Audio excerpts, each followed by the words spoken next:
Hey, ladies and gentlemen, welcome back to Mind Your Biz. My name is Seth, and in today's episode, we're going to be talking about some practical applications for AI, specifically the what is practical with AI today. It's a little outside of what you normally see me cover by way of the cryptocurrency content, but this was pressing, and also some people who I really respect and who I really wanted to talk to about this made time for me live now. So without further ado, let me bring on Chris Kramer and Mark Shays working on the Chat Sprinkle project. Gentlemen, welcome to Mind Your Biz. Oh, we lost. What happened to Mark?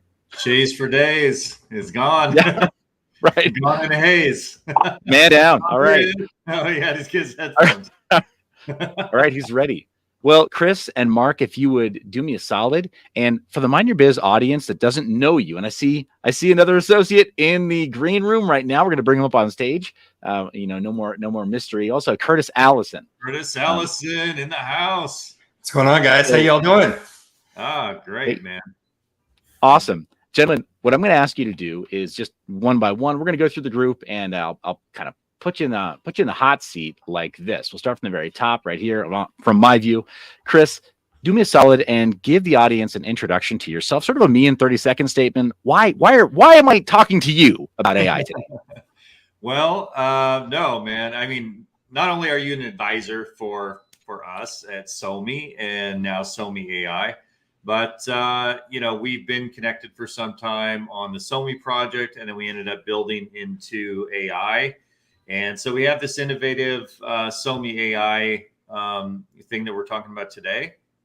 And I'm the founder and creator of SoMe, and just glad to be here. So looking forward. Amazing. Yeah. Thank you so much for that as well. You may have noticed I ran a little disclaimer text along the bottom of the screen, just because with that disclosure, right? That I am an advisor to the SoMe Social project. There are tokens associated with that ecosystem. So what follows should not be misconstrued as some sort of inducement to buy on my part. Okay. There, I said the full thing. You guys made me explain the joke. All right. So get that out of the way. And then just by order of appearance, let's hear from Mark. Mark, tell the audience a bit about yourself. I'm sorry about that. I had to put on a headphone. You guys started echoing all of a sudden right when we started. So I am an advisor for the Breathe conference, and it's been really fun getting to know some of the influencers and some of the speakers and affiliates and people coming out. And you guys were generous enough to actually provide the most epic technology as a prize, which is pretty cool. And I've had you do 2 demos for me in private now on the technology, which has been pretty exciting. But I'm a startup founder of a company called Deed Entertainment. Our team has like deep experience, like decades experience building everything from the stages at EDC and Coachella. I was involved in the creation of the X Games and created what became a big televised pro tour for all those action sports. We've been creating immersive experiences forever, and over the last couple of years transitioned to starting to basically create new innovative technologies to improve the live events experience, not just for event producers, but for venues, for artists, for fans, actually giving back, not a top-down model where you charge 40% fees because you control the venues and the ticketing and everything else, and really just streamline that experience. So we're excited to merge. We're like a 2.5, web 2.5 kind of brand. I'm also an advisor on a couple of other companies, and I consult some startups. So I'm a busy boy. Amazing. Well, appreciate you being so busy, making time for this in particular. I should also disclose to the audience that I'll be speaking at the Breathe conference Breathe convention in Las Vegas, Nevada, coming up very soon. I'll be in town on the 12th, but the event itself runs from the 13th through the 15th. As I understand it, beautiful venue. And I know from the speakers list, very engaging content and phenomenal networking opportunities. So really appreciate making time, because I know this countdown to launch is crunch time for your team. So really appreciate you doing this. Let's bring last, of course, but not least, on to the getting to know you phase of the stream today. Curtis Allison. Welcome. Hey, Seth, I really appreciate it, man. It's so funny because I've been watching you for so long. It's interesting to actually meet you here, but I can't wait to meet you face to face out in Las Vegas. Chris has just become one of my great friends. Also to Mark, very good contact that we've just been really, this business is so unique, and this is really what I love about it. I'm a newbie, right? I've been watching all you guys for a while. I fell into an opportunity, literally got kidnapped back in November, fell into the Web3. Yeah, literally, from one of my clients, by the way. Okay, friendly kidnapping. I got really worried. We try to cook because I know people who have been zip tied to their kitchen chairs and threatened. So Seth, I've been getting people on hot water for like 26 years and they love it. So I sell hot tubs, right? I sell backyard furniture. I sell dreamscapes, right? Big things. So one of my clients that I've had for a long time has been offered me a job in Web3 and blockchain. And I was always interested. So I have my own company. Why do I need to work for you? And finally, just fell into it and had been working with some major projects, amazing things. And really back to Chris and why we're here, seeing what he's been able to create in the storyboard, how this was created and why he's so successful at what we're building and what we're promoting. This can really change the way that businesses, small businesses like me and the people that are out there watching this, that are in that Web 2, in that battle, 16 hours a day, trying to stay afloat. What Chris has created and why Mark and I are here and why Seth is so excited is to be able to duplicate yourself in such a way to actually not only be able to engage with your clients, but also to be able to give the message that means from here and here. Years of experience, your heart, your desires, right? And giving that to your client base to where they can see you, be with you, walk through the process. And that's why I'm so excited to promote this. And I can't wait for everybody here on this event to be able to get out to Las Vegas and see our live demonstration. Oh yeah, amazing. Well, and I'm going to just to set the record straight here, Curtis. You might not remember, but we have met face to face before, and it was in Miami. And I personally brought the Altcoin Daily team and several other top level key opinion leaders in the crypto space to your networking event, which, by the way, was phenomenal. Just the right number of people. So I do remember that, but I didn't know you remembered me. So there we go. Are you kidding? No. Never forget a face, and certainly never forget a spirit, right? And that's the thing about like our space is that we wind up having a lot of kindred spirits who are interested in, like you said, like Mark said, pushing the boundaries of innovation, really living on the bleeding edge. So yeah, it's been life-changing, I should say, in the last couple of years, getting to go to events like the networking event that you conducted, like the Breathe convention, and just discovering like, wow, it takes us a little while to go to an event and find these people, but eventually, like, what an amazing experience to find these people who have that same drive, that same fire in their belly, that same like endless interest in, pushing what's possible. So amazing. Gentlemen, I know that we had a couple of potential demos on deck for today's conversation. I know that we had heard about the possibility of an IRL counterpart of one or more of these AI guests, that they might jump in and try to fool us, see which one is which. But I'm going to just hand it back to you three. What is it that people misunderstand about the practical applications of AI today that prevents them from enjoying it, do you think? What are some misconceptions? I personally think a lot of people initially that I've talked to, they're not quite ready for AI yet in this capacity, because they get a little freaked out, to be quite honest, with the AI. But once you actually I think at first it's this reaction like, oh, I'm defensive. Like, I don't want AI because I don't want it to take my job or to threaten my livelihood at all, because AI is going to be, it's going very fast. But then beyond that, I think once you understand how to leverage it for your own benefit, you kind of relax and then get into it. And that was my process, was just, okay, there's so much energy going into AI. We had built social media, as you know, But then I was like, we really should look at building something into AI. And we went into the influencer AI space first because that fits so well with what Somi was doing.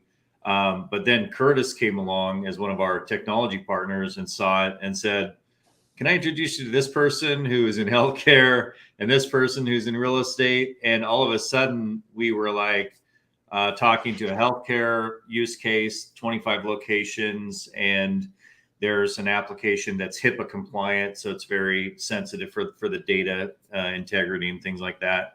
And then it went to other areas. So I think there's a lot of misconceptions on how it can actually be utilized. And now we're looking at leveraging it for, healthcare to take care of like, this specific one is for veterans. So they serve mental health support for veterans. And this will specifically go to help take the load off. And if anybody knows about the mental health industry, it's way stressed and short on funds. And there's lots of turnover because they can't pay them well enough. So there's generally about 50% turnover. So it's a very hard industry to navigate. And as we all know, it's a systemic problem that needs a lot of help. And what we're proposing there is something pretty revolutionary that can take a lot of pressure, provide support, and also support the onboarding process, and also maybe remove the stigma, because a lot of veterans and military people, they don't like to talk to counselors.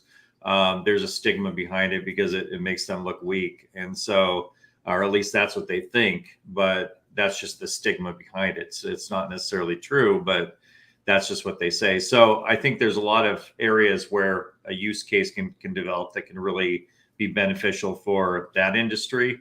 And then we're going to show you some other things that we're doing today as well. But I think I went beyond the scope of your question just a little bit. No. I really appreciate it. I appreciate the depth there that you treated that question, like some practical applications today. I love also that one of those core use cases that you've discussed being like a huge need is mental health, and in particular, right, our veterans. I think everybody on the panel here is right from the U.S. And so we're familiar with some of the conflicts of our particular military's veterans. And some of the things that they deal with. I mean, if you live in the U.S., you definitely know somebody, maybe not in your first line of connections, but you definitely are two degrees of separation away from somebody who has seen military service and has seen action. So it's not hard to find the individual anecdotes and case studies of people who are just mentally scarred. They're mentally and emotionally scarred. And if we're not careful, right, we sometimes vote for policies that are further damaging with the healthcare that we give them afterwards. So yeah, the VA is a I know that it's an organization that means well, but it falls short in a lot of ways.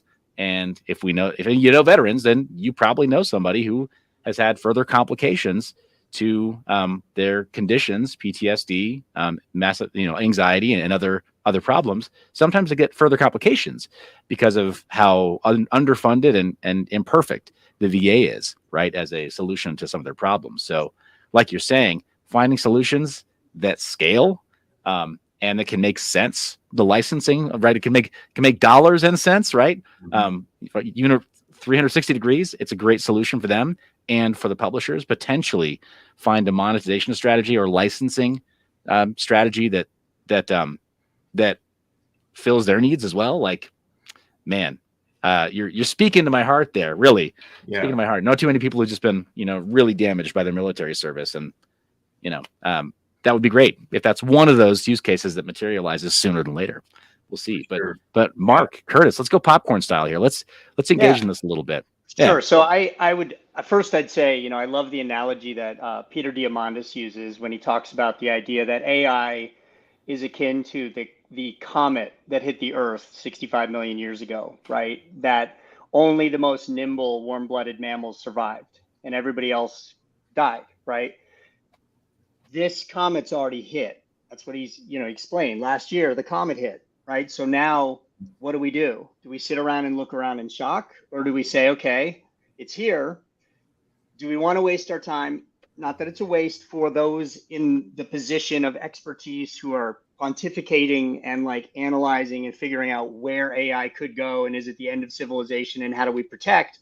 But 99% of people who are going to use AI, that's actually a waste of their time. What they should be focusing on, in my opinion, is how to make these applications apply to their life, right? Because many of these people are going to be highly disrupted in the next few years, right? They talk about, what is it, Waymo, the cars up in San Francisco. As soon as they hit the streets and they prove themselves, there's 21 million jobs that potentially will go away, which is drivers, right?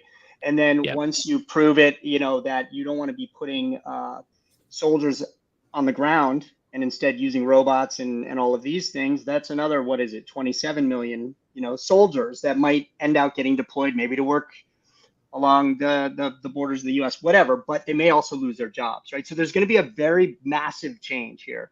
And so I look at it and think, it can be overwhelming. There's a new platform that is crushing and provides all these new services every single day. So I say, pick one, figure out what it is that you enjoy and what you love to do, and how do you use these technologies to give yourself an edge and be prepared for the future, right? And look ahead, because I've seen friends of mine who are building a solution in software and they completely stop, even though they could have gone to market and even raised millions of dollars, because it's going to be outdated in 3 years. So they went straight AI. They just skipped it, right? And I love this idea of like figuring out what you want to do. I'm in this weird state right now where I also do personal transformation, personal development, and sales training, like business training. And what I recognize is that you can give people these tools, but first they have to actually figure out the skills on how to even communicate, right? What's wild though is when I was getting a demo from Christopher the other day, soon, very soon, you're going to have AI salespeople calling, and you will not be able to tell the difference. And when you program them to build trust and to create, and create need and define how they can help and create some urgency and set an appointment and do all the things that a skilled salesperson would do, you're going to show up at their house and those people are already going to think that they've spoken with you, when in fact all they did was spoke to a chatbot, right? And that's going to be an interesting time. It also is great because at the end of the day, you're combining technology that's going out and doing you're finding your people and actually lining them up, and a skilled salesperson. There's still the face-to-face, there's still the shaking of the hands, there's still that relationship. You just left the garbage stuff that nobody in sales likes to do, prospecting, chasing down, making those initial calls. And you're not outsourcing it to somebody who's not very skilled, maybe over in another country who has no idea, but you're actually giving it an algorithm that really truly knows how to ask the right questions. I find that fascinating. But it is going to get really wild over the next couple of years. I don't want to keep going on, but this idea of you're not going to know what you're watching is real or unreal, which is why I love blockchain technology and how you're eventually, imagine a car insurance guy going out and taking a picture of your car, right? There's going to have to be a way that he's linked to the blockchain and instantaneously with some kind of a tool so that that that's the official photo of the official car, or people are going to have a field day robbing the insurance companies, Yeah, no, for sure. I think that, that really is so much to unpack there, but I appreciate that you made it all, you made it all approachable. You made it all like practical applications right now. In sales, like you're saying, understanding buyer intent based on a vocal conversation alone. First off, it's kind of a miracle that humans can do that. Like, I don't know how many other animals can get into such a complex interaction, but first it's kind of a miracle that humans can do it. So now it's like, it looks like a miracle to us, so we can get technology to do it. And it's like, nah, man, this was probably always inevitable. And here we are on the event horizon, like you're saying, pretty much just can't trust anything, basically already. So pretty surreal, though, all the nuance in like an over the phone conversation. Just really briefly, personal anecdote. For a short time, I did phone-based government equipment sales. So I worked for a GSA contractor, and we focused on office supply. Weirdest phone sales you would ever hear. Like, if you audited some of our calls, like you listened through some of the logs of the calls, you'd be like, oh my gosh.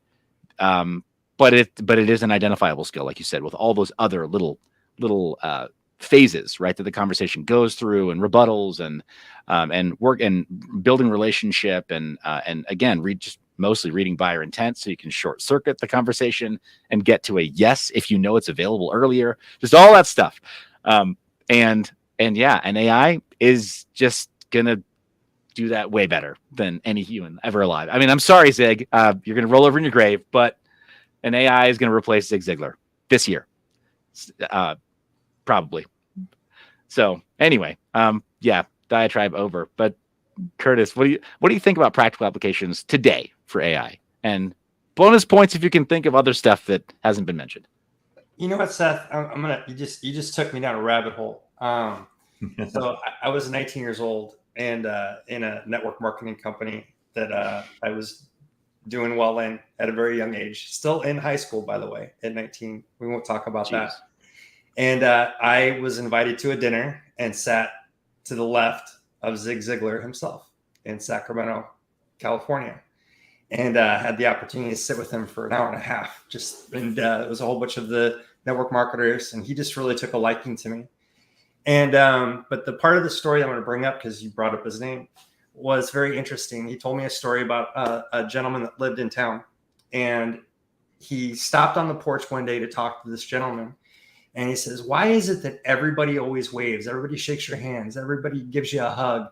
Everybody knows you. You give everybody your attention, whether it be 30 seconds or a minute or 5 minutes. He knew everybody, not because he was nosy, but because he cared. Okay. And so he asked him, well, why do you take all that time? And he goes, well, the day that I die, I want to know that everybody in town is going to shed a tear, that I made a difference in their life. He goes, what are you going to do, Zig? He said, well, I'm going to get 10,000 people to cry.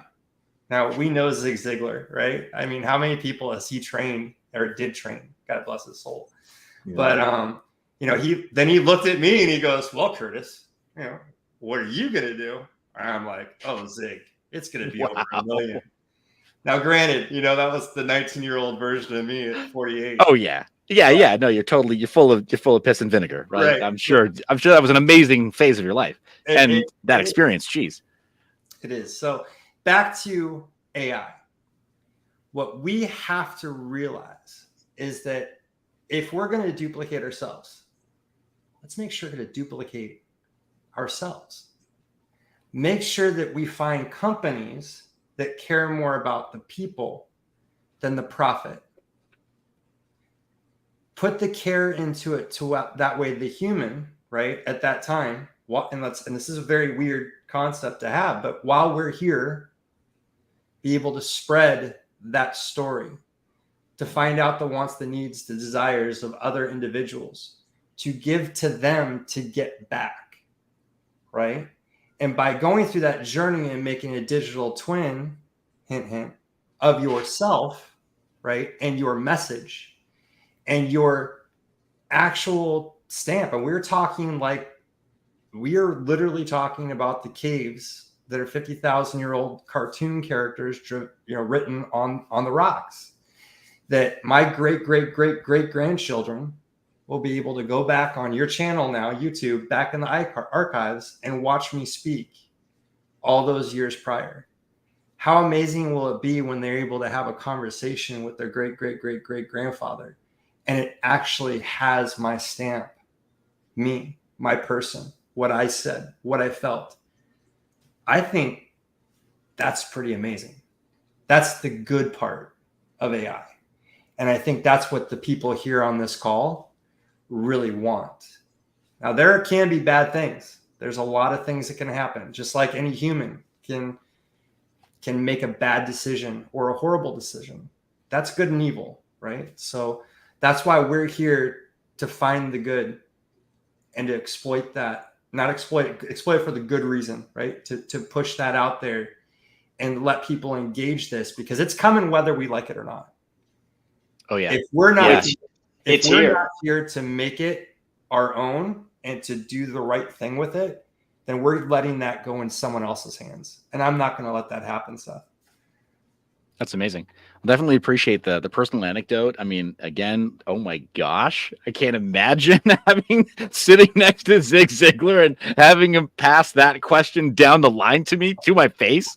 So that's amazing. Like you're saying, these IRL experiences that can be maybe somewhat emulated by AI, but can never be relived by AI. So wow, take your breath away kind of moment. But then also, like you're saying, trying to be really selective about what we choose to promote in the AI sort of replicatable persona, the future experience of anybody, right, who interacts with it. I totally agree with you. There is a pressing need for anything that we put into these systems to serve a moral good and to be a net positive in the world, because, I mean, pop culture has done a pretty good job of treating this topic, right? Like you got these Ultrons, right, in the Avengers and such, where it's like, what if you duplicated an AI based on like Reddit? No, I mean like old Reddit, right? Or like 4chan. Like, no, this could be incredibly damaging to society in the future if you only ever learn these maladaptive social behaviors from some of the worst areas of the internet. Because we've done and said some nasty things too, right? As a whole, humanity. We've there's some stuff that's probably not worth keeping in the future or trying to teach in the future. And like you said, good and evil will always exist, but we don't have to encourage evil, right? By training it culturally into these systems, right? So yeah, AI ethics is that's been on my mind for some time now. But I read Kurzweil's book, and I've been thinking about that. He was wrong, by the way, about the manufacturing process needing to be 100 nanometer before we saw a specific, knee of the curve in technology. He's got a lot of other stuff right, but got to keep the man accountable. Kurzweil's not perfect, but he wrote a damn fine book on the singularity, and that's been my question for some time, right? Like, who chooses, and what are they choosing to keep indelible in the digital record, right? Or that active experience with a larger AI that forms the basis of a form of a singularity. So yeah, that's the question for today. Like, in more practical terms now, how are we kind of sifting through the available applicant pool to clone themselves? Because Curtis, I agree with you, man. We need people to serve the moral good. That's why I would love to see a version of Zig Ziglar that could be interacted with. And what's difficult about that, again, talking about the question of ethics, is that AI, what real world Zig would probably want to maintain that identity as a God-fearing Christian person. It's very much who he was and who he is. But the temptation would be to make an AI version of him that, for the greatest moral good in the world, meets people where they are ideologically. Like, can you imagine a Muslim Zig Ziglar? Can you imagine a Taoist Zig Ziglar? Because there are billions of people around the world who can, and who would not interact with a Christian Zig Ziglar, maybe. Yeah, this is a really intriguing thing you're talking about. And, I think there are certain people out there, whether it be Sadhguru or Tony Robbins, or these people who have millions and millions and millions of people in their audience, and they're getting a lot of really great messages out there. How much more impactful would it be if you joined one of Tony Robbins' big, his groups, his mastermind groups, and you get to speak with, even though it's a bot, you get to speak with Tony Robbins in his own voice, with his own patience, his own, messages, because his messages have been said 10,000 times over and over and over. So his messages are so clear that those are the types of influencers around the world that what you've built, Christopher, is like so the tip of the spear as far as I'm concerned. And I say focus on those people, not just people who want to be famous and have big audiences, but rather those people who are really amplifying their voice will actually tip the scales in the world, right? Because I think what's happening a lot is we're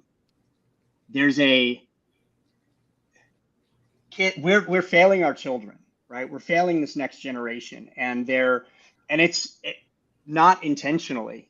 I mean, it's like technology came, and I'm part of Gen X, right? So a good portion of my life, I mean, my entire childhood was pre technology other than like Atari 2600 and stuff. You know, like I didn't have internet. We had email after I was already working professionally, right? That kind of ages me. But the reality is that I'm grateful for that. And none of us were prepared for what it is now. I have three kids, two older teenagers, and my son is like 21, almost 22.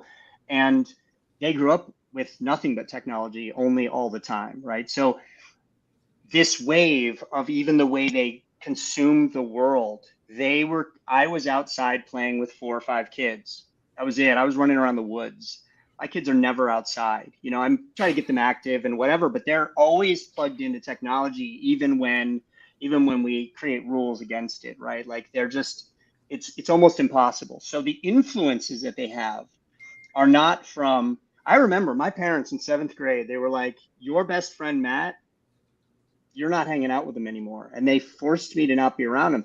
He was not a good influence. They saw it. I knew it, but I was kind of like into that because I was a good kid. And I was like, this guy's kind of shady. I was attracted to that, you know, like wanting to be around a little bit of edge because I didn't grow up edgy, right?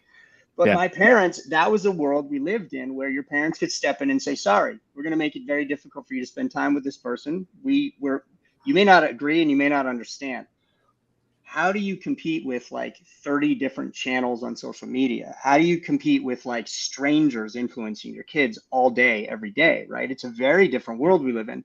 So I'm looking at it and thinking, okay, there's some really baseline stuff. Like right now using ChatGPT and being able to give it super, super basics prompts like, I struggle with anger issues. Before I say this response, here's the scenario. How could I give a response that's more gentle than this? And then say what you're going to say. And then ChatGPT will be like, well, have you considered this? And here's why this will go over better. And this is why this is more gentle. Plus, take 3 deep breaths. Let's go through an exercise to calm you down. And all of a sudden, your ChatGPT is like your therapist, not full better health like those apps, but even just using it to ask basic questions, to like use it as a thing that maybe they won't go to their parents. You know, my kids don't go to me all the time, right? But having a tool, I mean, I know that's just one example, but that's a really useful example. Like, let's unfuck up everybody using AI. Yeah, no, like you're saying, I mean, shout out to BetterHelp because they saw a need early on and created an effective solution that's done really well. And what is the other one? Regain, right? The 2, right? So phenomenal solutions, and they've got to be interested in how this is going to roll out. I love what you brought up though, as far as using GPT as one example as your sounding board before you fire off a missive that could, you know, start professional World War III, a missive that functions as a missile. You ask it to kind of tone it down. As it is designed right now, I think that OpenAI they've trained ChatGPT to default to always urging pacifism and always urging a more like a tone that allows for compromise and relationship building. It generally won't write something inflammatory for you unless you start to prompt it and get it to play games with you, right? So pretend like instead of the way you framed it, pretend like I'm a Hollywood writer. I need to write a scene in which somebody tries to blow up his relationships. How would that guy respond, ChatGPT? And then it's like, oh, it's a game? Well, let me tell you. Like, and then they go and they comb through everything that's like the most maladaptive shit, right? And tell you how to end your career, right? How to commit career suicide. So like, there will always, like your friend growing up, there will always be those people who, I don't know, this is definitely who he is today, but I had friends like this growing up that would be this guy today, right? And they'll be like, oh, so that's how I get it to be like the most rancorous, mean jerk SOB. That's how I get ChatGPT to do that? Done. I'm just going to coach you to be that way all the time. So I don't know. I mean, is it Curtis, we haven't heard about this just yet, but is it wrong to try to program some of these AI systems to say like, hey, I see what you're doing there, and this is bad for you. Like, you're about to consume, right? Like media junk food right now, about to consume AI junk food. Really not good. Like, what's the line? How do we coach users? And how do we, versus having hard lines of like, it just won't do it at all. Wow. Because now we're back to control. We're back to, going against the free will. It's interesting. I was on, obviously, because what we're playing with, I'm nonstop, playing on different systems. And there was another system I was playing with a couple days ago, and it was very shady. It said that it was going to do a full report, and said, "Are you sure you want to do a full report on you? What if I find something bad about you?" All right. And I mean, I could go back. I should actually have screenshotted it to share it with you. I could find it, but it was very interesting. So then it led me to believe that I played along with it. I'm like, okay, no, I have nothing to hide. Go ahead. I could take anything. So if you find something online about me, I just wanted a full report. We had 200 plus interchanges back and forth that I went back and forth with the AI system. And I said, just give me a report. And it refused. It said, no, I can't do it. So it led me to believe that it was going to play the game, and then tried to even distract me by saying, well, while I'm getting this information, let's play a game. And then I came back. I'm like, hey, so how are we doing on the report? Oh, wink, wink. It said, the report's going great. And I'm like, wait a minute. Are you really going to do it? No, I'm not going to do it. So it was right. It didn't lie. The report was going great from its perspective because it was getting you to stop asking for the report. Right. It was literally like a 12-year-old trying to re-ask the question about what it wanted to do and not what it could do. So, that's some HAL 9000 bullshit right there, though. That's right. That's a lighter version of what you're asking, right? It's a lighter version. Yeah. So can AI direct an individual? Chris, would you mind if I bring up one of the projects that we are working on? No, go for it. There's a lot of legislation out there that's being released, and I think anybody, doesn't matter where they fall, left, right, in the middle, or just burn the whole thing down. There's still a lot of legislation that's being added into bills that just do not belong. Parts of bills that do not belong. And so we're working on a persona of a bot, so a cartoon character that's going through legislation that's sitting on the House floors of California, our federal and across the board.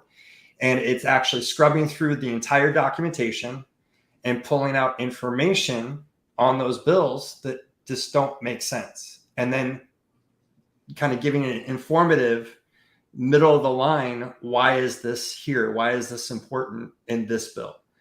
So it's kind of a 3 to 5 minute uptick to where someone can sit through and watch this video and go through this bill that would take anybody how long to read, because they're 1,400 pages, some of them, which is ridiculous. Right. But it makes it to where it goes through the main points that if it's something that you're for or against, right? Once again, are you for it or are you against it, or do you not care? You're not spending, you're not listening to a person or a individual with their skews, with the way their thought process is, right? Their opinion.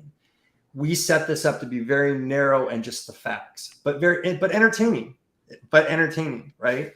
And so it's going to be interesting to see that. Well, guess what? When we first started, I'm sure you probably guess, it went very hard in one direction of why. So we had a very hard time training the bot to actually move more in the middle. So it's already, you're talking about things that on a noticeable scale are already happening. That's why it's so important that we have our own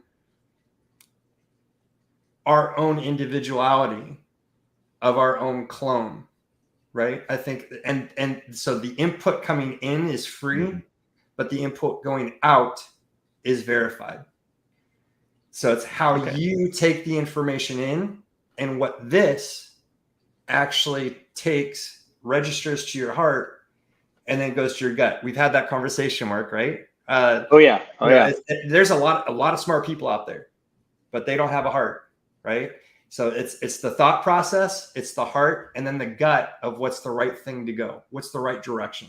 And a lot of people don't pay attention to all three. So that's kind of we're the check. We have to be the balance.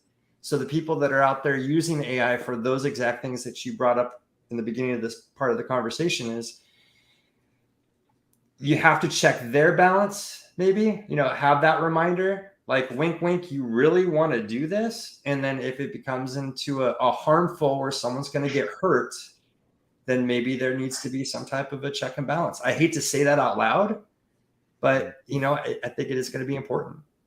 Well, Curtis, that's a really good point. Yeah. So sorry for the interruption there. I think so. Like you're talking about the difference between somebody who works as a biohazard cleanup technician asking how to dispose of a dead body versus anybody else. One's qualified, right? Like legitimately qualified inquiry. How do you put in that check and balance? Because it's not like this is unknowable knowledge or forbidden knowledge, right? You might have a biohazard at home just because you have pets, right? Like a biohazard at home where it's the same cleanup procedure. And so doing that, do we have to put that? Is it responsible disclosure to report this person to the authorities? Or is it not? Because it may be the qualified inquiry. I agree. There's so much nuance to that question of are we putting in an artificial control that is net negative for society and for the individual too? That person's individual liberties. Are we violating their individual liberties? And do we have to revisit interpretations of things like the Fifth Amendment, where you surrender your right to remain silent when everything that you've spoken to an AI is logged? It's gone, right?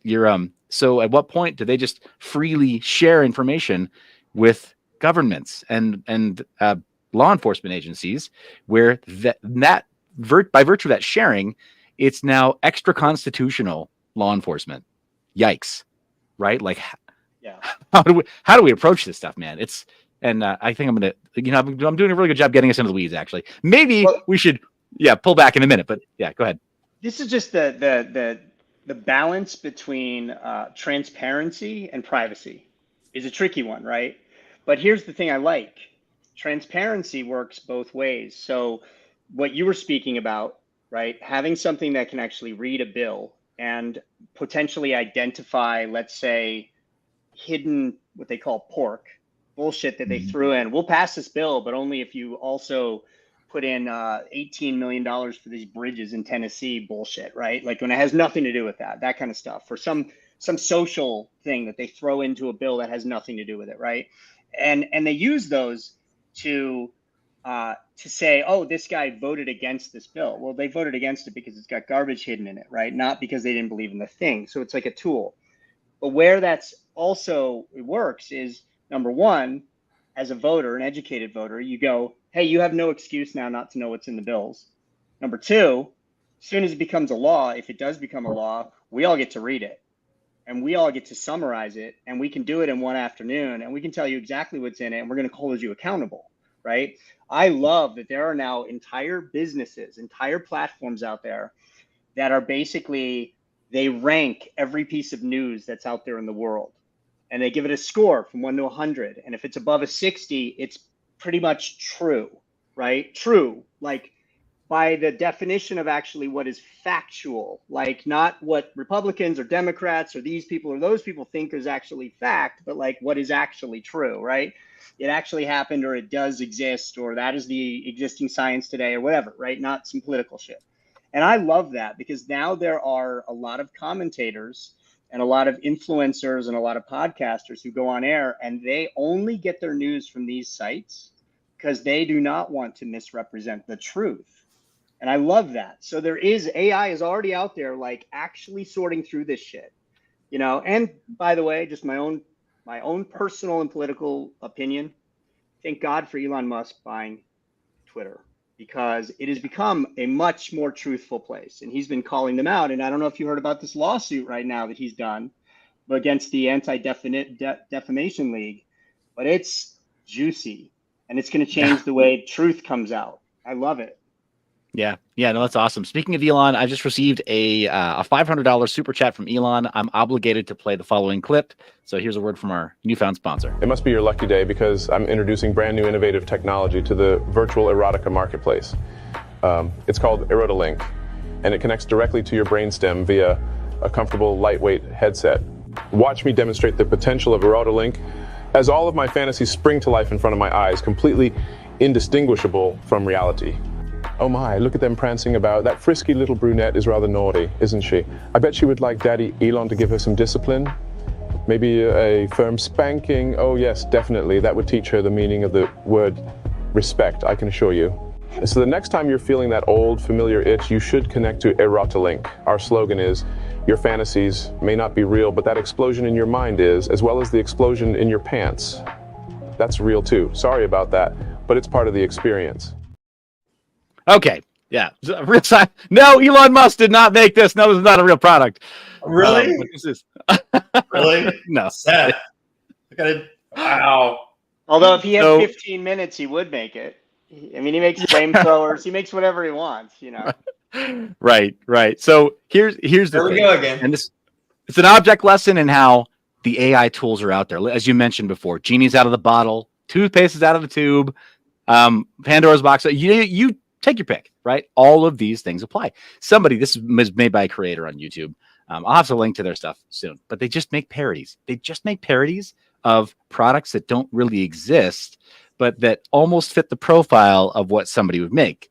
He's got one that's meant to be sort of like lampooning the George Foreman grill, but it's called the Shack Shaker. So it's actually, it looks like the shake weight, but it's Shaquille O'Neal doing it. And these things there's an explosion of them, a proliferation of content like this being generated, where clearly I know that this panel, you would recognize a Stable Diffusion model, right? When you see one. And so he's using Stable Diffusion for all of the images. And where are some of the AI engines weak? Well, they're weak in video. So instead of doing video, he does a slideshow. And what are good? The vocal training models, right? And then, of course, like being able to come up with some of this content too, where probably, the better part of 85% of that video was generated in AI with somebody who just decided like, I'm going to get these AI separately to align with my goals of making a parody. Yeah, anyway. So on that note, let's take a hard right back into the real conversation here. And what I would love to see is maybe a demo of what Chat Sprinkle is doing, because it does seem like it's far more aligned towards the moral good, and it isn't a joke like what I just showed. So it exists today. But gents, how do we go about managing a demo here? Yeah, I can jump into that. Let's bring this up. Let me share my screen. Here we go. Let me do the entire screen share. And I believe my screen should be shared. Do you see my Telegram? I do not. Yeah, I don't see an added screen share. Oh, well, whoops. Let's see here. Okay, that should do it. Yes. Okay. It's large enough now, so you can kind of see what's happening here. So this is the Chat Sprinkle. We've integrated this into Telegram. So what question should we ask for Victoria? Do we want to? This is a bot that you can go in, and when you hit the menu and you click /VIP, for example, there's a number of different clones in here. And so I'm going to go in and talk to Victoria. Victoria, for those who don't know, is a top model and a coach, a business coach. She does runway. She's an influencer. She's been an actress. So she's out there. She's probably got a couple million followers on social media. And so you're going to hear her actual voice. We worked with Victoria to clone her voice and then to bring her in. And so on Telegram, especially, the user experience is so seamless because you can just click this little microphone. And once you do that, you can just simply talk and she'll understand. So let me just say hello, and then we can come up with some extra questions. Hi, Victoria. How are you doing today? Just wanted to say hello. We're on a live stream right now with the team here from Breathe and from MineYourBiz and Curtis from We Are Future Tech. We're all talking about you. We wanted to say hello, see how your day is going. So it's as easy as that, you know, when you talk, and obviously it takes a few moments for the speech to translate into the AI system. And then what the AI system will do is repeat to me what I said. Like, so here's the text of what I just said to her. And then from there, she's going to record a message with her voice. And so when we worked with Victoria, for example, you know, we had to get a sampling of her voice. Obviously, we had been authorized to do that. And then we ended up cloning. So let's see what her response was. Well, hello there, handsome team. My day is pure magic, just like me. How is your day treating you so far? Hash feeling flirtatious. So, Hash feeling flirtatious. Did they hear that right? Hash feeling flirtatious. Yes. So when we actually cloned Victoria, we also did what they call deep learning. So there was a lot of deep learning into the AI system of Victoria's very unique and fun personality. So she is quite flirtatious, you know, and the real Victoria in real life, if you meet her, she's fun. She's fun to be around, bubbly, you know, has a good personality, intelligent, you know, she's outgoing. So this really does capture her from a standpoint of her personality. Victoria, tell us, how did you get started in modeling? People want to know.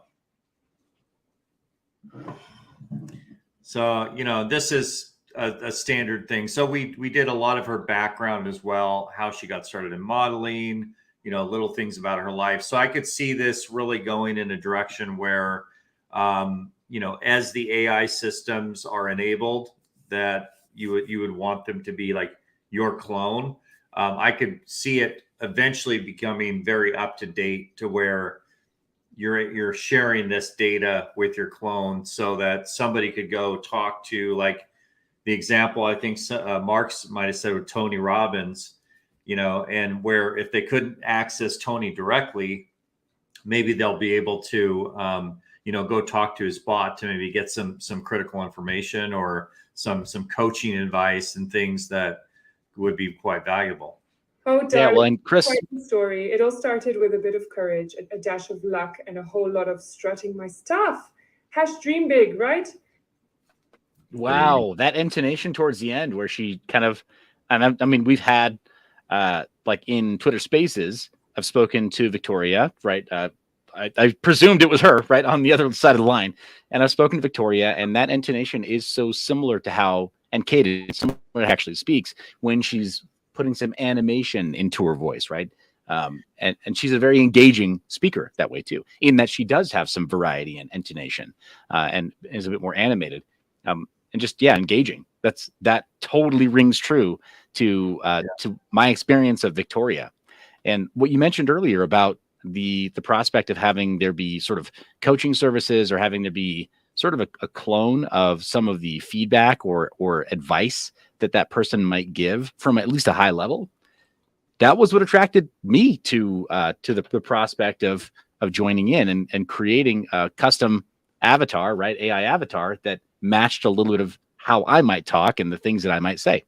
It looks like also I'm not seeing a feed from Mark and Curtis, but when I do see their video, I'll pull them back up on stage again. Okay, sounds good. Another thing that we did do, and I will switch to your AI if you'd like me to. We can certainly have you talk to your own AI, maybe. Seth? Okay, yeah, it's kind of cool. It's kind of meta. Let's it's kind of meta. Let's go to your specific. So, hey, I'm Seth, tech vet from big projects like SoftCard and Windows 10. Dive deep with blockchain leaders and help crypto startups shine. How can I assist you today? All right, here we are. Good likeness, Chris. Thank you. Of course. So what should I ask you, Seth? I guess, ask me what are some examples of privacy-oriented cryptocurrencies. So Seth wants to know, what are some examples of privacy-oriented cryptocurrencies?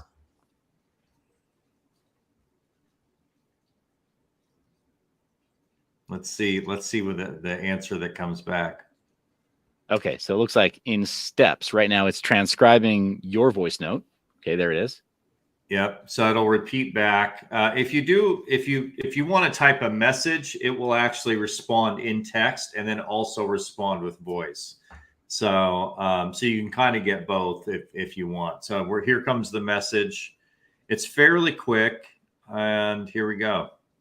Monero, XMR, Zcash, ZEC, dash, Verge, XVG are some examples. They've solid privacy features. Seemed like the volume, like I don't know what happened to the volume there, but it was much like on Victoria's. Oh, darlings, it's quite. That volume came through. So I don't know what's happening with the volume feed, but I'll check with our team. You know, we recently launched your AI. So Seth, that was a little low on the volume. I don't know if you can raise your voice a little. See, what were we gonna say? Oh, I was just gonna say, I think the AI Seth is intimidated because the real Seth is here. Yo, there you go. That's a good point. Could be. And I will say that when you did the first demo with me a few days ago, the responses were quicker. So I'm guessing it has something to do with like the latency of whatever your internet is. If you have super high speed, it's probably significantly faster, I'm assuming. Yeah, unfortunately, I'm on a machine that is an older machine, but it processes the internal sound. My new system, for some reason, it wasn't putting the internal sound through. So I got to get that fixed before. So this one's actually on a Wi-Fi connection that's kind of weak versus my other one that's hardwired into my my internet provider. So it is much faster. So this one is a little bit of a delay just because of my personal connection. But if you're on any type of good connection, it should be very instantaneous. Sorry, I'm text-based, not audio. But here's the list again. Monero, XMR, Zcash, Ziec, dash, Verge, XVG. All good on privacy. Wow. It changed the intonation. Yeah. Yeah, that was crazy because it repeated what it said before, but it was completely different. That was cool. Yeah. No, it's that's definitely impressive for sure. And it sounds like with the voice model training, and one of the things that kind of excited me about the prospect of what you were building is that for people who are in the public eye a lot, I have thousands of hours of streamed content between my channel and others. In terms of the opportunity for somebody else to do this and to train an AI and a voice model with open source, essentially public domain media that I published, I almost can't stop anybody. So speaking of areas of disruption, intellectual property and managing the likeness and image of a public person, right? It's not that I'm some celebrity. I'm not. I just have a lot of media that I published. So there's a lot of training data out there. Well, you could see, I mean, Grimes already went through this, right? Joe Rogan's talked about this, and Grimes was the first one to basically step up and go, hey, because I think they just come out with like a whole album of songs, right, of a couple of different artists, The Weeknd and whatnot. And Grimes was basically like, listen, you can make any song you want. Just give me 50% royalties, have at it. Because it's like, do you either fight it or do you just say, okay, I'll have 100 songs out there, and if some of them are good, maybe I'll play them on tour. Maybe I'll actually embrace them as mine at this point. Because a lot of these modern day singers, there's some that are singer-songwriters and highly, highly uniquely skilled, and then there's others that have 9 producers and 15 songwriters for their one song. Why not have a fan write a song? Why not? Heck yeah. And actually produce the whole damn thing, and then let the artist go, now I want to make that mine, and I'll actually give you royalties on it. That's cool. Yeah. I mean, and that makes sense too. There's a bit of a model of that too in decades past, especially with EDM and with club remixes, right, of various pop songs.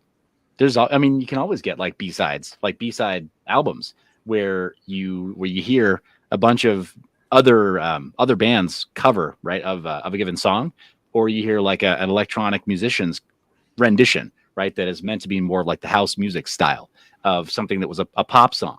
And so, like you're saying, this is something the recording industry is definitely familiar with, the licensing model of just saying, okay, we don't care who produced that other track. If it's good enough, right, if it passes quality standards, then we'll throw it on a follow-up album because it fulfills our obligation with whoever's, Columbia Records or like, Sony or whoever else. So because we have to put out so many albums with this artist's contract, and then it's like they're crowdsourcing the content, and so for them to carve off some of the royalties, this is an established business model. I think that's uncontroversial. I think where it gets a little more tricky is now with the possibility of producing deepfakes, right? We've had voice actors and impersonators. For us, we're not going to do any type of clone without the express authorization. But, somebody who just doesn't care or who wants to put something out there and try to monetize, if they know how to do it, they'll do the clone. They'll do they'll take any data they can from the net. And now you have a deep fake, and it's not ethically provided, but it's still out there, right? Yeah, and that's kind of thank you. You helped me land the plane there. That was the point. Yeah. Is that you can be aligned with the creator's interest, and you can not be aligned with the creator's interests. But again, like Pandora's box is open. Somebody can go and train a model somewhere. Yeah. So that's why like it by actually going and getting a clone from like a Sony AI or somewhere that's some other company that's doing these things, you can get ahead of it and you can start to get your kind of digital representative out there that's authorized by you and say, this is my authorized model. This is what I'm putting all my stuff through. Anything else is unauthorized. So if anybody wants to work with me, this is how to do it on the AI side. And I think maybe to Mark's point, that's maybe the path that a lot of them will take. Instead of trying to fight it, kind of adopt it now early, get ahead of it and get it out there. And I think, Mark, you had mentioned Tony Robbins, but I was going to play you guys a clip because I had asked Victoria I think this was just last night at around 5 p.m. I said, I want you to be as a salesperson because we're talking to this company that does the sales cold calls for high ticket items for like Tony Robbins and so you had mentioned Tony Robbins, but this is a little sample after I just asked Victoria. I said, can you have a phone call with me and you're going to sell me on a high ticket item? So I don't know. Do we have time for this, Seth? It's probably like a minute or two of we definitely do. I apologize. I was checking in on some comments across YouTube and Twitter, and then some of the other ancillary stuff. But we got time. Yes. I just wanted to make sure. Okay, I'll hit the play button real quick. I'll let you guys. So this is Victoria. So she's going to say, absolutely, darling, let's do this. Absolutely, darling. Let's do this. Hi, Christopher. It's Victoria. I hope you're having a fabulous day. I'm reaching out because I've got something that I think is right up your alley. Have you ever heard of the Launchpad course? No, never heard of it. What is it? Well, sweetheart, it's an 8-week life transformation. It's packed with live Zoom calls, guidance from industry giants, Tony Robbins and Dean Graziosi, and a community that's like having your personal cheerleading squad on your journey. Sounds exciting, doesn't it? I love how she did the key change. I love how she did the key change to emphasize that at the end. I mean, I'm so sorry. You'll be guided by none other than Tony.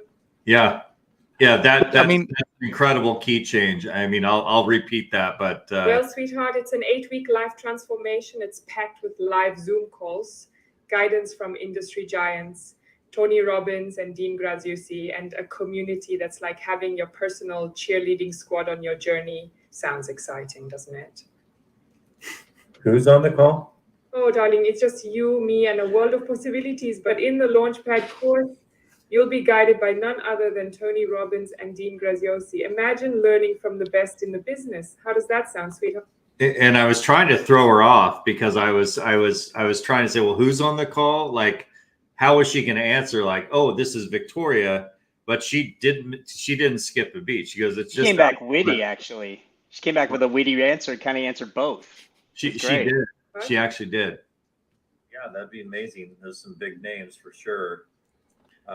You know, I've seen a lot of these online courses though, and they're expensive, and I just don't know. I wanted to object that the price point do right now. It's too expensive. What makes it different other than having Tony and Dean teaching it?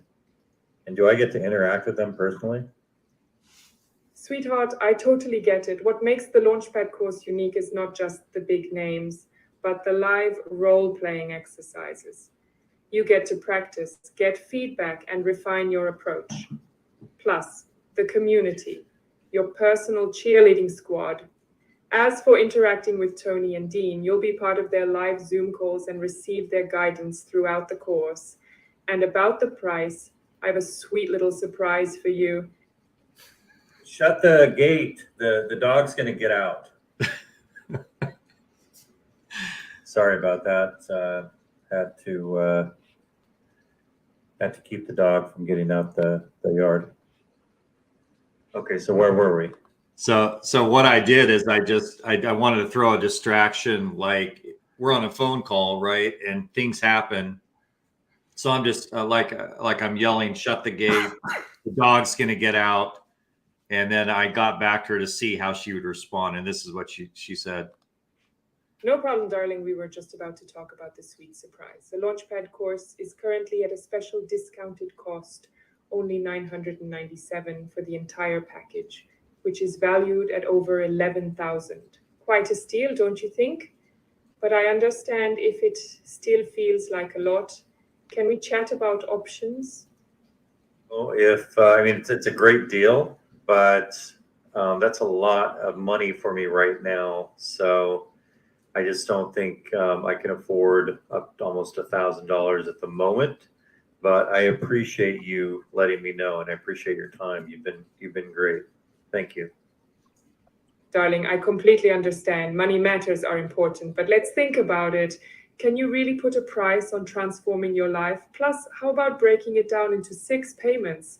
That would make it around $167 each time. Sounds more doable, right? I mean, if you can break it down into 6 payments, that's definitely more doable. And the fact that I could interact with Dean and Tony and have that personalized coaching would be amazing.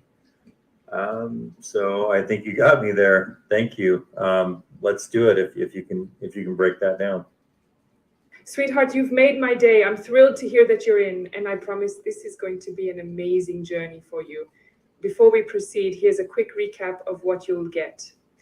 The Launchpad course and interactive workbook, 8 weeks live, guided coaching W/Dean and team, VIP ticket to Launchpad Live October 6th, 8th, and some priceless bonuses.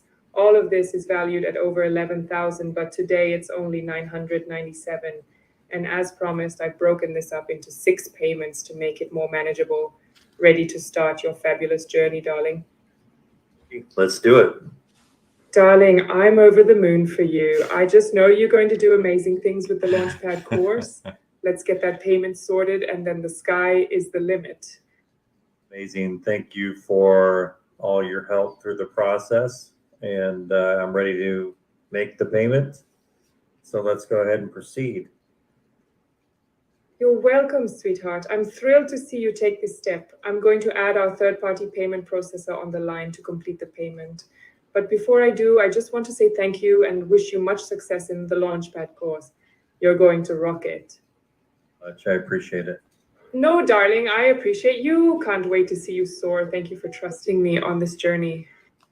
Victoria, this is Christopher. Yeah, here so with that's Monica, and we're talking about you and about different ways to integrate. Wow. Hopefully So a couple you quick do questions. Some of their Yeah, applications. go for it. Okay, so one, and I imagine I probably know the answers, but just for remedial.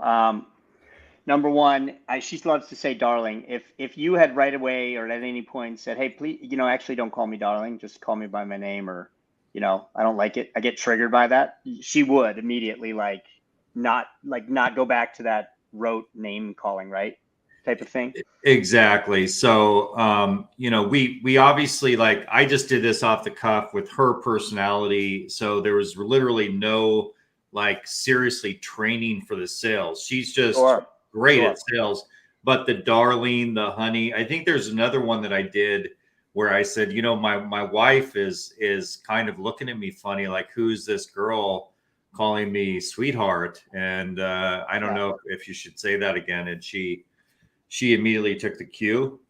So, but in a scenario where we actually roll this out, because I think this is where this is headed, where this could be an outbound salesperson in a call center now in an AI capacity, that when we do the actual prompting for the script, because she was just off the cuff right there. But if we do a script and say, stick to this script, we could tell her, don't say darling or sweetheart, just refer to them as, Christopher, or say their name.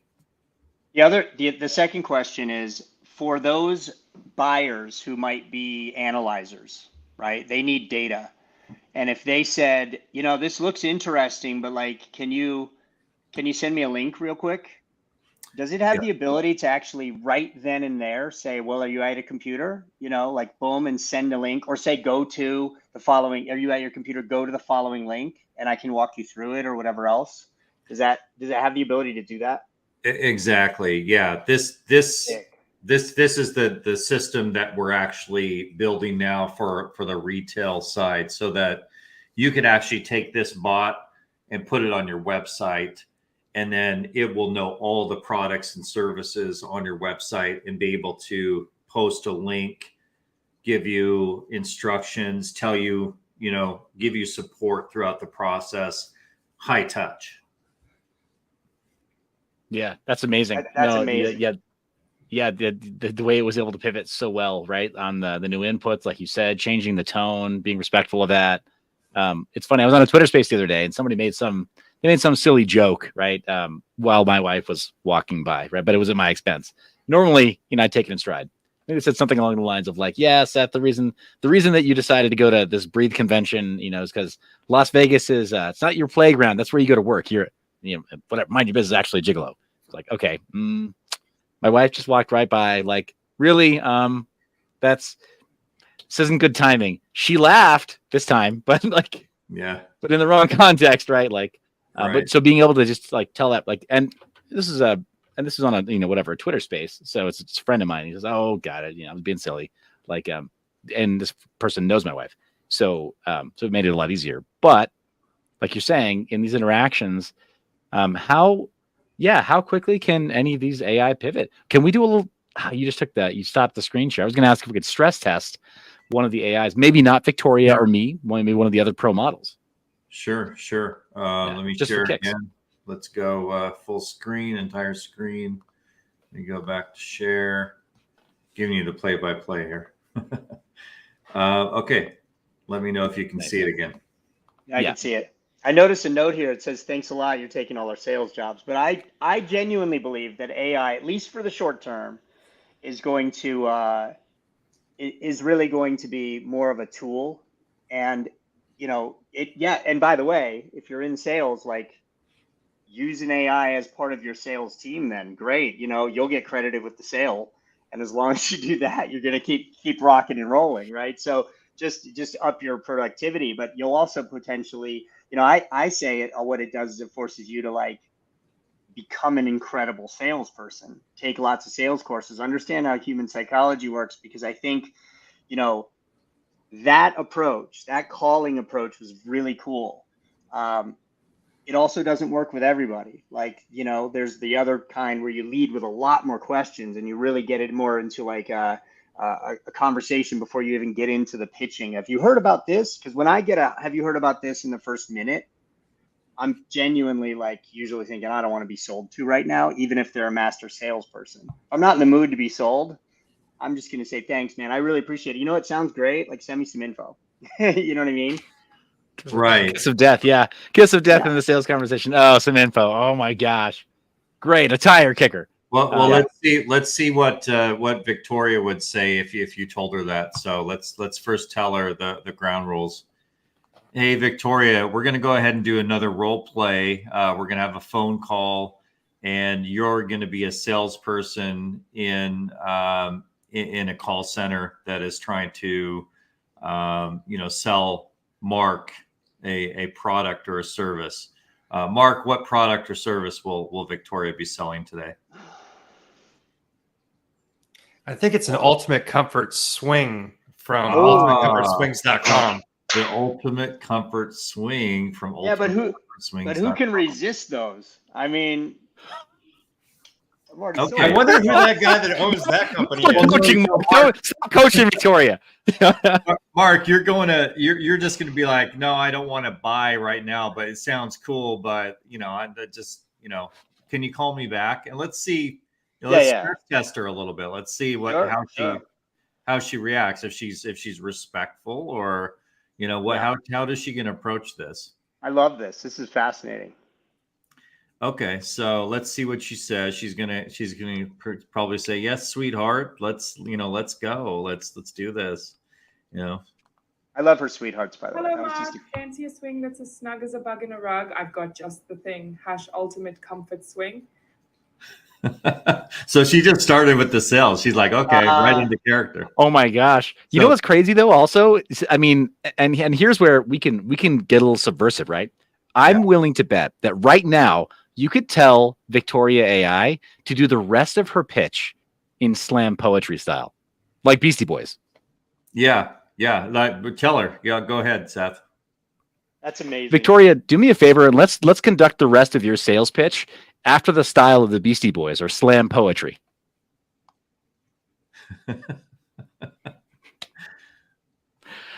I'm just saying, like, we're limited by our imagination only.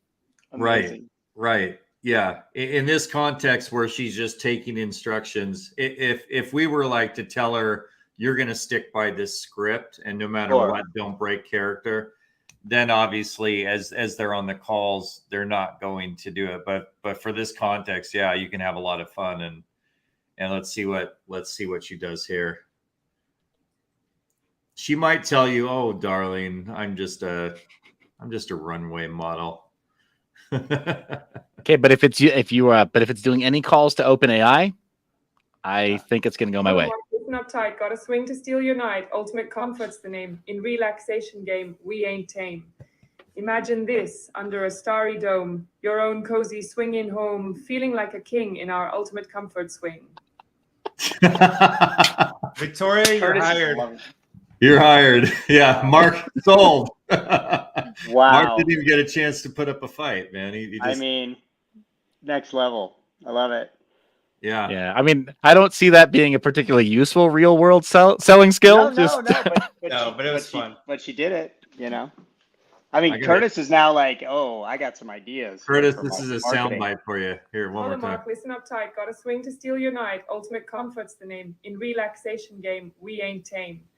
Imagine this under a starry dome. Your own cozy swinging home, feeling like a king in our ultimate comfort swing. Now she just needs to go, and like, yeah. That's great.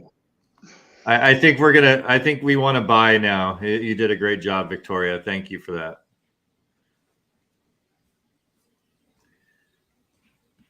Good stuff. So yeah, this is. I get it. I mean, it's really diverse. It's really. I mean, already I can't believe how evolved it is. Now that is because you guys have trained it quite a bit, right? So there's different levels, and the longer you have it, and the longer it gets trained, the more sophisticated, and more diverse. This is the one we've done the most training with for Victoria. Like if I take you guys over to Myla, because that's more of a recent, and Myla is a model and a fitness brand owner, and she, but the bot is newer, and so it's not going to respond as much. I think. Let's see. If I'm not mistaken, I think there might be a maintenance. Yeah, it's getting close. This might have gone into maintenance mode, so I'm not seeing a response. And you know what this just made me think of, Chris, is here's a place I think where AI can create a closer connection between an influencer and a brand and consumers and do good, right?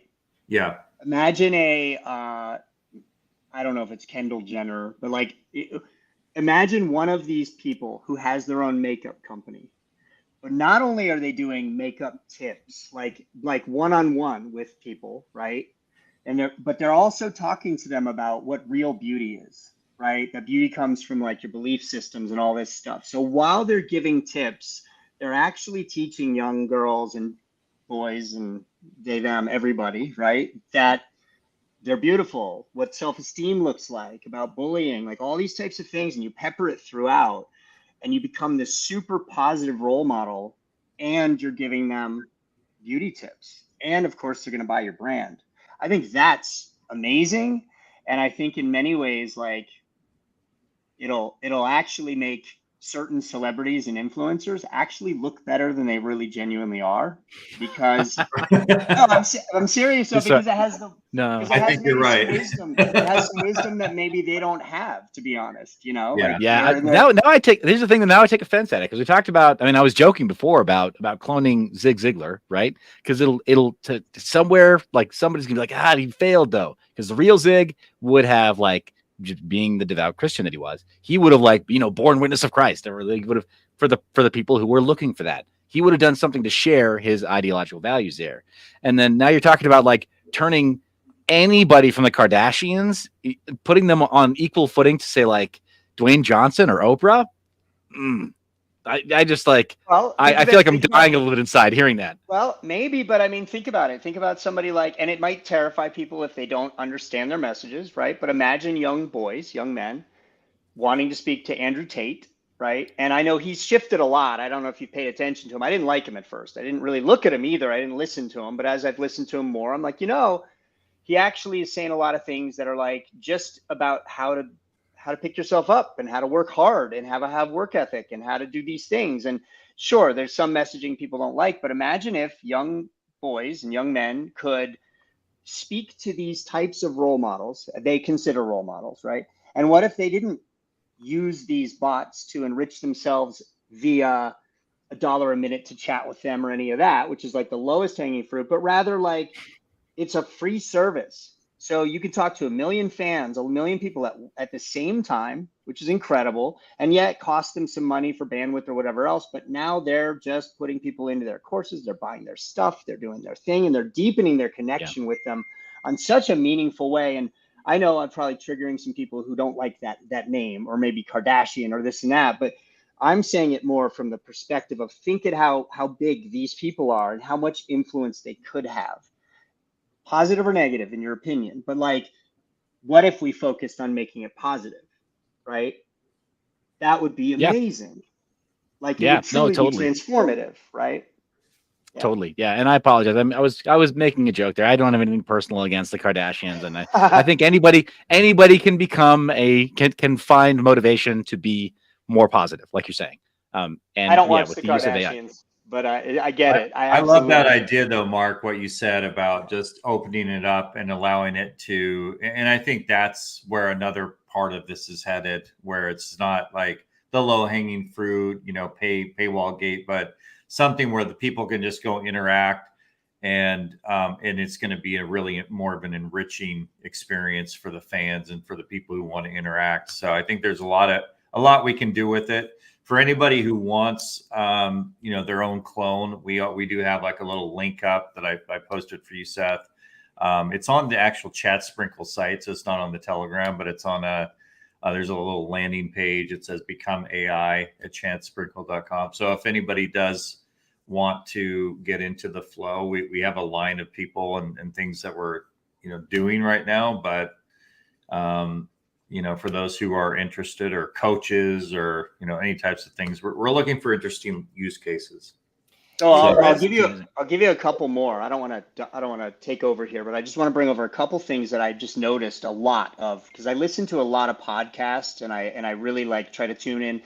Again, I told you what I do professionally, but I'm also a strategic intervention life coach, and I curate and host retreats and do a lot of that kind of work, right? And so it's really important to me. So I pay attention to sort of these global trends that are happening, and loneliness is at an all-time high, right? And the way they describe it is, if you are an unattractive woman, let's call you an ugly woman, right?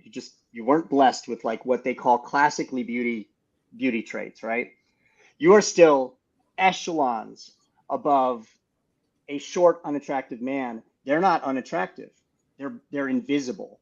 And there's this massive, they literally say invisible. I know it's true. It's so harsh, but it's true. Well, and what I mean invisible, I mean, according to data, right? They never get swiped right on Tinder. 50% of the men on Tinder never get swiped right on, right? They're just literally invisible, right? And so, and women are horribly lonely. And what's happened is there's this movement where young women, they basically say, okay, it's my 20s. They're getting all this empowerment stuff, and they're basically going out and said, I have to be a boss ass bitch and do all the things and da. And then by the time they want to settle down and find their mate, their partner, their husband, their best, they've maybe done a lot of regretful things, because unfortunately 1 in 25 women are on OnlyFans now, literally. Yeah. Right? Yeah. No. Well, then that which they don't even realize in long term is decreasing their sexual marketplace value, because they've decreased the exclusivity of having a relationship with them. I'm right there. Even without using traditional language or using religious language, you can just more people should just agree that's a fact. That's a fact. The data's in, and the reality is AI can help fix these.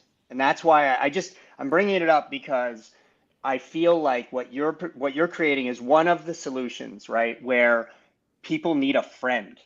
And it may sound really, really dystopian to say that an AI chatbot can be your one and only friend that can help you. We've got to bring Mark on as an ambassador or something, or an advisor. Well, listen, that chatbot this is great. It can be their first, get them out there to make friends, right? But these kids are sitting at home and they're just they're not, they're involuntary incels.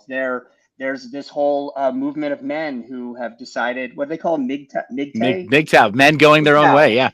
And, and there's all these people that are, and it's these movements are not they're not jokes, and it's not fortunate. It's not like these are a bunch of asshole guys. This is a on both ends, men and women are missing out. And I feel by the way, here we go.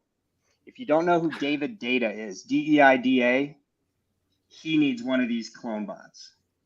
I don't know why he doesn't put himself out there in the podcast space, but he wrote the book, The Way of the Superior Man, and it is all about masculine and feminine energy. And if every man and every woman understood what he's talking about, because it's not political, all this, if they actually lived by what he explains, because it's not his opinion. He's talking about the difference between masculine energy and feminine energy, and how you celebrate both, and how they're both needed, and how men lead and how females guide, right? Masculine leads, feminine guides. One's not better than the other. They're different. They're complementary. And I'm always wondering, when I watch all these podcasts and see all these things, why is he not a part of the conversation? I get emails from him. He does his own retreats. We need to give him a voice, because those voices are the voices that will heal this whole shit. We made a podcasting software, by the way, that actually that Curtis brought up, the UR government, but it was all AI talking. We chose selected voices, and so that could be something, maybe if he doesn't want to do a podcast, but he wants to get that message out there. We built kind of this tool on the fly because we were doing this project, and then it kind of turned into something. But that's, that I think that's another game changer, because for the UR government, they just published their first one, and the voices sounded really great. It was all 3 AIs talking during the podcast, but it basically broke down bite-sized clips of those large bills into just bite-sized chunks so people can understand what's going on and then make their decision. And so that's what the podcast is about. So for his podcast, it could be something similar if he doesn't want to put himself out there. Some people don't. They don't want to get onto the podcast circuit or whatever. So it could be a potential. But I love where you're going with this, Mark, and just the positive spin and bringing in the, using and leveraging, because technology is neutral, right? It's just how you use and leverage. Anything can be leveraged for good or bad. So we want to obviously be leveraging this as much as possible for all the verticals that we're working. And it seems to be going in a lot of different directions at once, which is exciting. So we got to bring you on. Amazing. It sounds like Breathe Convention in Las Vegas. We'll probably do some follow-up media there that maybe we won't be able to live stream. I get the sense that the group you see right now on camera is probably going to do an encore little roundtable type discussion there, but IRL, right? We're going to do what AI can't do. We're going to go shake each other's hands. Hugs will be had, right? Maybe drinks will be shared. Perhaps we'll live our lives, right? But this has been a great conversation. I know that we've got some members of the panel that need to cut it short. Again, really appreciate the time that you've been able to carve out for this conversation. Again, I hope you forgive me for going a little wacky, right? A little subversive with that clip that I found of the fake product from Elon Musk. Totally fake, totally not aligned with my worldview. But still one of those kind of examples of how AI's here. There's no denying it. It's here. Good, bad, indifferent, wacky, subversive, absurd, whatever. All of it is possible and more. So really appreciate you guys talking about that on today's stream. Where can the Mind Your Biz community find out more about each of you? And we'll just, according to what I see on screen, I'm going to start at Mark and go counterclockwise, Curtis and Chris. You can always find me via email at mark@deedentertainment.com. I do almost everything right now by word of mouth, which is really funny. I mean, I'm helping others to launch social media campaigns, do all sorts of stuff, but all of my clients are from word of mouth, all of my coaching, all of my everything. And that's just simply so I can control the quality of the containers that I'm working in and the companies that I'm working with. I've gotten very lucky to be able to pick and choose the projects that I really believe in and love. So that's exciting. But man, I love sharing ideas and I love serving companies. And as I've been volunteering for Breathe, I've been making some really great connections between some of the people coming to the show already. So if you're looking to grow and expand your business, I'm of service, man. I love being of service. So reach out to me. Got a lot of knowledge, ideas, inspiration, and love people. Amazing. Awesome. Curtis, where can people find you? I want to second that. Both of these guys, both of them, they're servants. They're servants to the people that need help. I know them both very well, and they're close friends. When people want to find me, I'm pretty easy to find. Just go to www.curtis.social. I've got all my live feeds for my websites on there for all my products. That's what I've been selling for 26 years. My wife and I and my best friend and business partner, Gary Thornton. When it comes to tech, right? That's what we're here for. I am not the zeros and ones guy. Okay. But I do want to explain something. I have been selling expensive toys to very wealthy people for over 2.5 decades.